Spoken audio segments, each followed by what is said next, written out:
నమస్కారం అని చెప్పేవాళ్ళు ఇప్పుడు ఫోన్లలో మునిగిపోయారు. మొన్న సూర్యగాడి కూడా సుబ్బయ్య గారితో తీసేసాం. మనం ఇప్పుడు రామయ్య గారికి ప్రశ్నలు అడుగుతూ వాళ్ళ జవాబులు తెలుసుకుందాం. స్టార్ట్ చేద్దామా రామయ్య గారు? ఒకప్పుడు పొద్దునే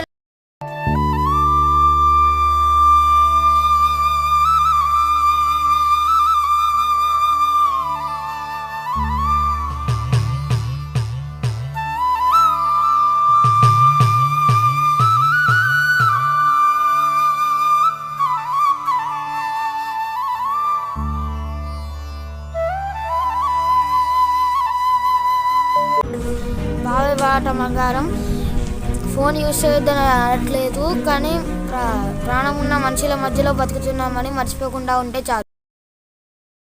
విలేజ్ పాడ్కాస్ట్ ఇది మన సెకండ్ ఎపిసోడ్. మనమైతే ఇలా రామయ్య గారిని ఇంటర్వ్యూ చేద్దాం. రామయ్య గారిని స్వాగతం పలుకుదాం.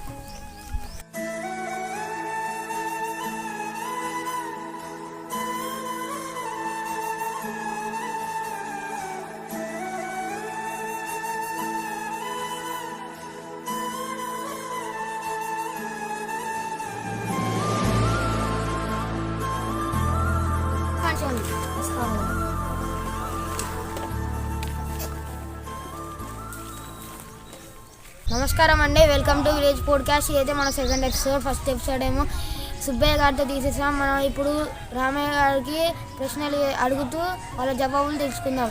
స్టార్ట్ చేద్దామా రామయ్య గారు? ఒకప్పుడు పొద్దునే లేచి చేనికి వెళ్ళి రచ్చబండ దగ్గర కూర్చునేవారు. ఇప్పుడేమో కోడి కూత కన్నా మొబైల్ నోటిఫికేషన్ తొందరగా వస్తుంది. ఏమంటారు రామయ్య గారు? ఇప్పుడు ఎవరైనా రోడ్డు మీద కనిపిస్తే నమస్కారం అని చెప్పేవాళ్ళు ఇప్పుడు ఫోన్లలో మునిగిపోయారు. మొన్న సూర్యగాడి కొడుకు రోల్స్ చూస్తూ కాలంలో పడిపోయారు అబ్బాయి. అది రీల్స్ అంటారు బాబాయ్. మన ఊర్లో కూడా చాలా మంది ఫేమస్ అవడం కోసం రీల్స్ ఇస్తున్నారు. అది కూడా మనకు ఒక రకంగానే మంచిది. మన ప్రకృతి అందాలు ప్రపంచానికి తెలుస్తున్నాయి కదా. టాలెంట్ తెలిస్తే సంతోషమే కదా అబ్బాయి. ఫోన్ యూజ్ చేస్తున్నారు, అందువల్ల యూత్ చాలా వెనకబడిపోతుంది. టైం చాలా వేస్ట్ అవుతుంది. చదువుని చిన్న పిల్లగాడు కూడా వదిలేసి చాలాసేపు వరకు ఫోన్ చూస్తున్నాడు. దీనివల్ల ఏమంటారు బాబు? ఇంకొక ముఖ్య విషయం బాబాయ్, ఈ మధ్యన మన ఊరు కుర్రాళ్ళు అందరూ బెట్టింగ్ చేస్తూ డబ్బులు పోగొట్టుకుంటూ ఆత్మహత్య చేసుకుంటున్నారు. దీనివల్ల ఏమంటారు బాబాయ్?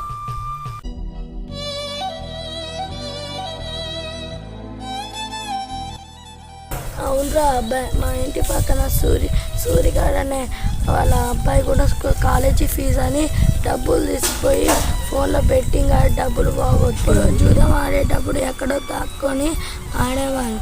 ఇప్పుడు ఇంట్లోనే ఆడుతుర్రా అబ్బాయి. చేస్తే కానీ ఒక పూట వెళ్ళదు. ఎందుకు ఇవన్నీ వీళ్ళకి మాట్లాడారు బాబాయ్. ఫోన్ అనేది మన అవసరాలు తీర్చుకోవడానికి, కొత్త విషయాలు నేర్చుకోవడానికి, టెక్నాలజీని ఎట్లా వాడుకోవడానికి. కానీ మనం ఫోన్లకి బానిసలు అయిపోతున్నాం. పుట్టిన పిల్లలకు కూడా తల్లిదండ్రులు మొబైల్ ఫోన్లు అలవాటు చేస్తున్నారు. తినేటప్పుడు, పడుకునేటప్పుడు, అలాగే ఏదన్నా ఖాళీ సమయం దొరికినప్పుడు తల్లిదండ్రులు మొబైల్ ఫోన్కే అలవాటు చేస్తున్నారు. దీనికి సొల్యూషన్ ఏంటి బాబాయ్? ఫోన్ వదిలించుకోవడం కుదరదా? ఫోన్ వాడటం తప్పు కాదురా అబ్బాయి. పొద్దున్నే లేవగానే ఫోన్ చూడొద్దు. మళ్ళీ అన్నం తినేటప్పుడు కూడా ఫోన్ వాడకుండా ఒక లిమిట్లో ఉంటే చాలు. అందుకే తల్లిదండ్రులకి సభ్యులను చేసుకుంటున్నాను. ఎప్పుడు పిల్లలకి ఒక లిమిట్లో ఫోన్ ఇవ్వాలని కోరుకుంటాను.